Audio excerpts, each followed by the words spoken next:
Medical కాలేజీలో ఇప్పటికే అనేక సమస్యలు ఉన్నాయని చెప్పి ఇక్కడ విద్యార్థుల యొక్క పేరెంట్స్ కూడా ఆందోళన చెందుతున్నటువంటి పరిస్థితి. ఇప్పటికే ఇంత ఫీజులు కట్టినప్పటికీ కూడా ఇన్ఫ్రాస్ట్రక్చర్ లేకపోవడము, అలాగే అనేక సమస్యలు కూడా ర్యాగింగ్ భూతం కూడా పట్టి పీడిస్తున్నటువంటి సమయంలో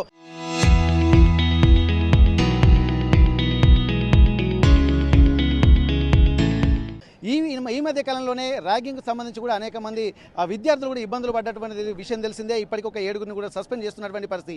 మరి ఇంత ఇన్ఫ్రాస్ట్రక్చర్ తెలంగాణ రాష్ట్రం ఏర్పడిన తర్వాత ఒక ప్రతిష్టాత్మకంగా తీసుకుంటున్నటువంటి Kaloji Narayanarao health and sciences యూనివర్సిటీలో కూడా అనేక ఇబ్బందులు విద్యార్థులు ఎదుర్కొంటున్నారని చెప్పి తెలుస్తుంది. ప్రస్తుతానికి మెడికల్ కాలేజీల సమస్యల మీద ప్రధానంగా దృష్టి సారించి మెడికల్ కాలేజీ పేరెంట్స్ అసోసియేషన్ కూడా ఒక నిర్ణయం తీసుకుంది. దీనిపై అనేక సమస్యల మీద ఇప్పటికైనా ప్రభుత్వం స్పందించాలన్నటువంటి విజ్ఞప్తిని, అలాగే ఒక హెచ్చరికలు కూడా జారీ చేస్తున్న నేపథ్యంలో మరి ఎంతవరకు వస్తుంది, మరి ఆ కాలేజీలలో పరిస్థితి ఎట్లా ఉంది సార్? ఇప్పటి వరకు మెడికల్ కాలేజీలో కూడా అనేక మంది విద్యార్థులు కూడా పడుతున్నటువంటి ఇబ్బందులు, మీరు తీసుకుంటున్నటువంటి సమస్యలు కూడా ఇప్పటికే విదితమే అందరికీ తెలిసిందే, ప్రభుత్వం దృష్టిలో కూడా ఉన్నాయి. అయినప్పటికీ కూడా ఈ సమస్యలకు ఒక పరిష్కారం అనేది కూడా శాశ్వత ప్రాతిపదికన రాకపోవడాన్ని కూడా మనం గమనించాల్సింది. మరి ఇటు విద్యార్థులు ఎదుర్కొంటున్నారు, పేరెంట్స్గా మీరు ఎదుర్కొంటున్నారు, అలాగే భవిష్యత్ తరాలు కూడా రేపు సమస్యలు ఎదుర్కోవాల్సినటువంటి పరిస్థితులు కూడా మనకు కనిపిస్తున్నాయి. దీన్ని ఎట్లా చూస్తున్నారు? ఏ సమస్యలకు ఎట్లాంటి పరిష్కారం కావాలని కోరుకుంటున్నారు? సో మెడికల్ కాలేజీలలో డాక్టరు కోర్స్ చదివిపించాలని ఎన్నో లక్షలు వెచ్చించి పిల్లలను చదివిపిస్తే కాలేజీలకు వచ్చిన తర్వాత అరకొర వసతులు, మినిమం శానిటేషన్ ఉండదు, బాత్రూమ్లు మంచిగా ఉండవు, రూములు మంచిగా ఉండవు, అసలు లక్షలు ఫీజు తీసుకుంటారు, ఫుడ్ ఉండదు. అసలు మనం బయట 5 రూపీస్ మీద అంతకంటే ప్రశాంతంగా తినవచ్చు. సో ఇంత ఘోరమైన ఫెసిలిటీస్తో పాటుగా యూనివర్సిటీ గైడ్లైన్స్ ఇస్తుంది, ఎన్ఎంసీ గైడ్లైన్స్ ఇస్తుంది, ఒక ఫీజ్ స్ట్రక్చర్ ఉంటుంది. ఒక బీక్యాట్ పేరెంటు 4.5 సంవత్సరాలు ఫీజు కట్టాలి, ఎవ్రీ ఇయర్ కూడా 12 లక్షలు కట్టాల్సి ఉంటుంది. సో 4.5 సంవత్సరాలు కాకుండా 5 సంవత్సరాల ఫీజు తీసుకోవడం వల్ల ఒక పేరెంట్ మీద 6 లక్షల రూపాయలు అదనపు బర్డెన్ పడుతుంది. సో ఒక సీక్యాట్ పేరెంటు 25 లక్షలు కడతాడు పర్ ఇయర్. సో దీంట్లో 4.5 సంవత్సరాలు కట్టాలని నేషనల్ మెడికల్ కౌన్సిల్ ఆదేశాలు ఉంటాయి, యూనివర్సిటీ ఆదేశాలు ఉంటాయి. అవేం పట్టించుకోకుండా మెడికల్ కాలేజీలు అన్నీ ప్రైవేటు ఎమ్మెల్యేలు, ఎంపీలు, రాజకీయ నాయకుల చేతులలో ఉండి 5 సంవత్సరాలు కట్టడాలి అని అనడం వల్ల ఒక పేరెంట్ మీద 6.5 లక్షల నుండి 13 లక్షల వరకు బర్డెన్ పడుతుంది.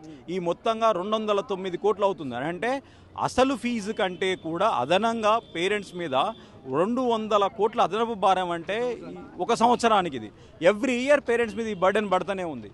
సో రూల్స్ అగేనెస్ట్గా 100 కోట్లు వసూలు చేస్తున్నా మనం ఏ రాజ్యంలో ఉన్నాం, ఏ దేశంలో ఉన్నాం? పక్కన ఆంధ్రప్రదేశ్లో ఉండదు, పక్కన కర్ణాటకలో ఉండదు, తమిళనాడులో ఉండదు, దేశంలో ఏ రాష్ట్రంలో కూడా 4.5 సంవత్సరాలకి ఫీజు. ఒక తెలంగాణలో ఇలాంటి విచిత్ర పరిస్థితి ఉంటుంది.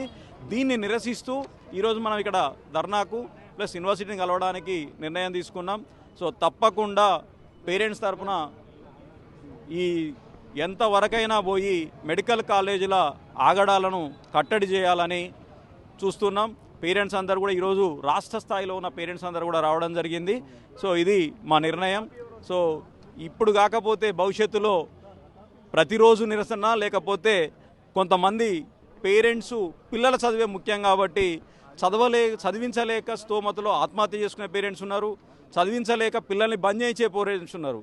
సో వీళ్ళందరూ ఒక సీరియస్కి వస్తే ఆమరణ నిరాహార దీక్ష కూడా వాళ్ళు ప్లాన్ చేయొచ్చు వాళ్ళ పిల్లల చదువు కోసం. అంతకంటే ముఖ్యమైనది ఏది ఉండదు. కాబట్టి యూనివర్సిటీకి, ప్రభుత్వానికి సీరియస్గా హెచ్చరిక చేస్తున్నాం. మీరు ఇచ్చినటువంటి గైడ్లైన్స్ను కాలేజీలు పాటించే విధంగా చూడాలని రిక్వెస్ట్ చేస్తున్నాం. ఓకే, ఇక్కడ మనం చూస్తున్నాం ఒక్కసారి పేరెంట్స్ కూడా ఎండలో కూడా నిరసన చేస్తున్న నేపథ్యంలో ఒక్కసారి వాళ్ళ సమస్యలు కూడా, అంటే పిల్లల చదువుల కోసం వాళ్ళు ఇప్పటికే జీవితంలో ఎన్నో కష్ట నష్టాలకు ఓర్చి పిల్లల భవిష్యత్తు బాగుంటే తమ జీవితాలు కూడా బాగుంటాయన్న ఒక కాన్ఫిడెన్స్ తోటి పిల్లల్ని కూడా ఉన్నత చదువులు చదివించాలన్న లక్ష్యంతో ముందుకు వస్తున్నారు. కానీ అట్లాంటప్పుడు పిల్లల చదువులు కూడా పేరెంట్స్కు భారం అవడమే కాకుండా రాబోయే రోజుల్లో కూడా అనేక ఇబ్బందులు ఎదుర్కోవాల్సినటువంటి అవసరం అయితే కనిపిస్తుంది. ఇక్కడ ప్రైవేటు కాలేజీల అక్రమ వసూళ్లపై కూడా విచారణ జరపాలని చెప్పి అంటున్నారు. అలాగే అదనపు ఫీజులు వసూలు చేస్తున్నటువంటి ప్రైవేటు మెడికల్ కాలేజీలపై కూడా ఖచ్చితమైనటువంటి చర్యలు తీసుకోవాలంటున్నారు.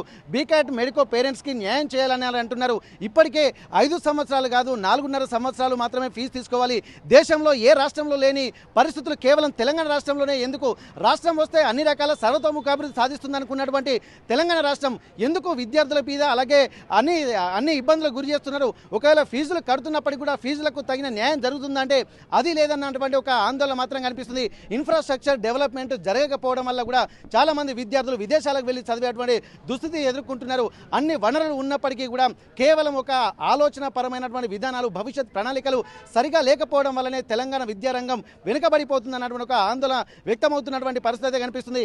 ఇప్పటి వరకు చూసినట్టయితే ఇక్కడ ఒక్కొక్క విద్యార్థికి 6 నెలల ఫీజుల విషయంలో 6.5 లక్షలు కడుతుంటే మొత్తానికి ఓవరాల్గా చూసినట్టయితే సంవత్సరానికి 209 కోట్ల రూపాయల అదనపు ఫీజులు దేనికోసం వసూలు చేస్తున్నారు అన్నటువంటి ఒక ఆందోళన వ్యక్తమవుతున్న నేపథ్యంలో ఇక్కడ ఎర్రటి ఎండలో కూడా పేరెంట్స్ వాళ్ళు కూడా ఉన్నారు. ఒకసారి వారితో మనం మాట్లాడదాము. ఒకసారి మరికొంతమంది మనం పేరెంట్స్ తో మనం మాట్లాడదాము. ఒకసారి మేడం, ఇప్పటి వరకు అనేక సమస్యలు కూడా ప్రభుత్వం దృష్టికి తీసుకెళ్తున్నారు. ఆ తీసుకెళ్లినటువంటి నేపథ్యంలో వాళ్ళు కూడా ఎంత స్పందిస్తున్నారన్నది ప్రభుత్వానికి తెలుసు, అలాగే పడుతున్నటువంటి విద్యార్థులకు వారి పేరెంట్స్కి తెలుస్తుంది. మరి మీకు రాబోయే రోజులలో కూడా ఇంకా ఇవి పునరావృతం అయ్యేటువంటి అవకాశాలే ఎక్కువగా స్పష్టంగా ఇప్పుడున్నటువంటి పరిస్థితులు చూస్తుంటే కనిపిస్తుంది. మరి మీకు ఏమనిపిస్తుంది ఇదంతా సిచ్యువేషన్ చూస్తుంటే? సార్, ఇలాగే ఉంటే కనుక ముందుకు వెళ్ళలేము సార్. అసలు మాకు ఖచ్చితంగా గవర్నమెంట్ సపోర్ట్ కూడా కావాల్సి వస్తుంది సార్. మాకు ఇంతమంది పేరెంట్స్ ఎండలో వచ్చి వాళ్ళ పనులన్నీ మానుకొని వచ్చి మేము ఎవరి కోసం కొట్లాడుతున్నాం సార్? పిల్లల కోసం కొట్లాడుతున్నాం సార్. మాకు న్యాయం జరగాలని కోరుతున్నాము. లాస్ట్ టైం కూడా ఇలాగా ఒక GO33 ఇష్యూ మీద జరిగింది. అది 450 స్టూడెంట్స్ చాలా యూజ్ అయ్యారు సార్. 450 మెడికోస్, ఇప్పుడు మెడికోస్ స్టూడెంట్స్ మెడికోస్ లాగా ఉన్నారు. సో అదే విధంగా ఇప్పుడు కూడా ముందుకొచ్చి కష్టపడుతున్నాము, పిల్లల కోసం పోరాడుతున్నాము. మాకు న్యాయం జరగాలని కోరుతున్నాము. న్యాయం జరగాలి. మేడం, మీరు ఇప్పటి వరకు మీ ఆవేదన అంతా ఇక్కడ చాలా విషయాలు మీ పేరెంట్స్ అందరూ కలిసి ఒక డిస్కషన్ చేసుకుంటున్నారు. నిజంగా పిల్లలకు చదివి చెప్పించాలంటే ఎన్నో ఆస్తులు అమ్ముకొని కూడా చదివించాల్సినటువంటి పరిస్థితులు కూడా వస్తున్నాయి. ఎందుకంటే భవిష్యత్తులో వారు సెట్ అయిపోతే చాలన్నటువంటి ఒక ఆనందం పిల్లల కోసమే త్యాగాలు కూడా చేస్తున్నారు ఒక విధంగా చెప్పాలంటే. మరి ఆ త్యాగాలకు ఏమైనా ఫలితం ఉన్నట్టు అనిపిస్తుందా ఇప్పుడున్నటువంటి పరిస్థితిని చూస్తుంటే? సో మాకు ఫలితం జరగాలని మేము యూనివర్సిటీ దాకా వచ్చి ఫైట్ చేస్తున్నాం సార్. అది వాళ్ళు కళ్ళు తెరుచుకొని మాకు న్యాయం చేస్తే సరే, లేకపోతే మేము ఎంతవరకైనా మా అసోసియేషన్ తరఫున పోరాడడానికి మేము సిద్ధంగా ఉన్నాం. తల్లిదండ్రి అనేది పిల్లల కోసం మాత్రమే జీవిస్తుంటారు. పిల్లల ధ్యేయమే తల్లిదండ్రి ధ్యేయంగా, తల్లిదండ్రి ధ్యేయమే పిల్లల ధ్యేయంగా ఉంటుంటాం. పిల్లల్ని ప్రస్తుతం ఉన్న పరిస్థితుల్లో చదువు లేకుంటే ఇంకేమి కూడా చేయలేము. సో చదువు ఒకటి ఉంటే చాలు, మిగతా ఆస్తులు పాస్తులు సంపాదించుకుంటారు వాళ్ళు అని చెప్పి ఉన్న ఆస్తులు కావచ్చు ఏదైనా కూడా అమ్ముకొని మేము పిల్లల చదువుల కోసం తీసుకోవడం జరుగుతుంది. అట్లాంటి తల్లిదండ్రికి చాలా ఇబ్బంది జరుగుతుంది. ఈ ఫీజు భారం అనేది ఒక శాపంగా మారుతుంది. ఈ తల్లిదండ్రికి ఈ శాపాన్ని తొలగిస్తే బాగుంటుందని యూనివర్సిటీకి మనవి చేసుకుంటున్నాం. ఓకే, ఇక్కడ మనం గమనించవచ్చు, విద్యా దదాది వినయం అంటారు. విద్య చదువుకున్నటువంటి వాళ్ళే వినయవంతులుగా ఉంటారు. అట్లాంటి వినయవంతులతో కూడినటువంటి సమాజమే రేపు భవిష్యత్తుకు బంగారు బాటలు వేస్తుంది. కానీ అట్లాంటి సిచ్యువేషన్స్ ప్రభుత్వం తీసుకోవాల్సినటువంటి చొరవ తీసుకోవాల్సినటువంటి అవసరం ఉంటుంది. కానీ ఇన్ని సమస్యలు ప్రభుత్వం దృష్టికి తీసుకెళ్ళినప్పటికీ, విద్యార్థులు ఎదుర్కొంటున్నటువంటి సమస్యలు కూడా ప్రభుత్వం దృష్టిలో ఉన్నప్పటికీ కూడా కానీ చర్యలు మాత్రం శూన్యం అన్నటువంటిది కనిపిస్తుంది మరికొంతమంది పేరెంట్స్. మేడం, ఇప్పటి వరకు చూసినట్లయితే అనేక సమస్యల మీద కూడా కొన్ని దశాబ్దాల నుంచి కూడా ఉంటుంది. అది ఎక్కడ చూసినా కానీ అసలు చదువు, విద్య అవసరం ఉంటుంది. అలాగే ఇక్కడ సమయానికి భోజనం ఇటువంటి కావాల్సి ఉంటుంది. కొన్ని మౌలిక వసతులు కల్పించాల్సినటువంటి బాధ్యత ప్రభుత్వాలదే అని అనుకుంటున్నాం. కానీ ఇంత జరుగుతున్నప్పటికీ విద్యార్థులు అంటే విద్యావంతులైనటువంటి పేరెంట్స్ కూడా అంటే మీరు చదువుకున్నప్పుడు అట్లాంటి సమయంలో అట్లాంటి పరిస్థితులు ఉన్నాయి, మళ్ళీ మీ పిల్లలు చదువుకున్నటువంటి పరిస్థితుల్లో కూడా అట్లాంటి ఇబ్బందులు ఎదుర్కొంటున్నారు. ప్రపంచమేమో పురోగతి సాధిస్తుంది, ఇంకా డెవలప్మెంట్ యాక్టివిటీస్ అని చెప్పి మన ప్రభుత్వాలు చెప్తున్నాయి. మరి ఎప్పుడు ఈ సమస్యకు పరిష్కారం వచ్చే అవకాశం ఉంటుంది? సార్, యాక్చువల్గా ఇప్పుడు ఈ నోటిఫికేషన్ అంతా యూనివర్సిటీ బాధ్యత.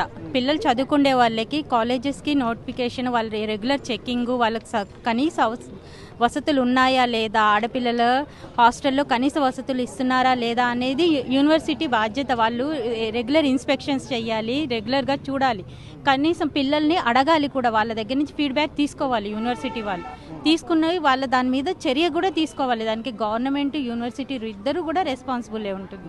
వాళ్ళు తగిన చర్యలు తీసుకుంటే ఇలాంటి సమస్యలు ముందు రావు సార్. అందుకోసమే మా మెడికో పేరెంట్స్ అసోసియేషన్ మేము ముందుకు వచ్చాము. ఇక్కడే కాదు, ప్రతి ఒక్కళ్ళు ప్రతి కాలేజ్ ముందుకు రాగలిగే వాళ్ళు ఉన్నారు, రాలేకపోయే వాళ్ళు ఉన్నారు. అందరి సమస్యలు తీరాలుగానే మేము ఈ అసోసియేషన్ ఫామ్ చేసి ముందుకు వచ్చాము అందరి కోసం. రీసెంట్గా కూడా MBBS కాలేజ్లో కూడా MBBS ఫైనల్ ఇయర్ జనరల్ సర్జరీకి సంబంధించినటువంటి ఒక పేపర్ కూడా ఇక్కడ అనేక అవకతవకలున్నాయని చెప్పి దాన్ని రద్దు చేసి మళ్ళీ 27వ తారీఖు కూడా పరీక్ష నిర్వహణకు కూడా పూనుకుంటున్న సమయంలో ఇక్కడ అంటే ఒక అసందిగ్ధ వాతావరణం మధ్యలో ఇక్కడ పేపర్లు కూడా రిలీజ్ చేస్తున్నారు. ఆ తర్వాత చేసినటువంటి తప్పులకు విద్యార్థులు ఎందుకు వాళ్ళ పేరెంట్స్ ఎందుకు శిక్ష అనుభవించాలన్నటువంటి ఆందోళన కూడా వ్యక్తమవుతున్న నేపథ్యంలో ఇట్లాంటివి అనేక సమస్యలు కూడా ఇంకా ఉన్నాయి. కాబట్టి వీటన్నిటికీ ఫుల్ స్టాప్ పెట్టాలంటే ప్రభుత్వం చాలా ఇనిషియేషన్ తీసుకోవాల్సినటువంటి అవసరం ఉంటుంది.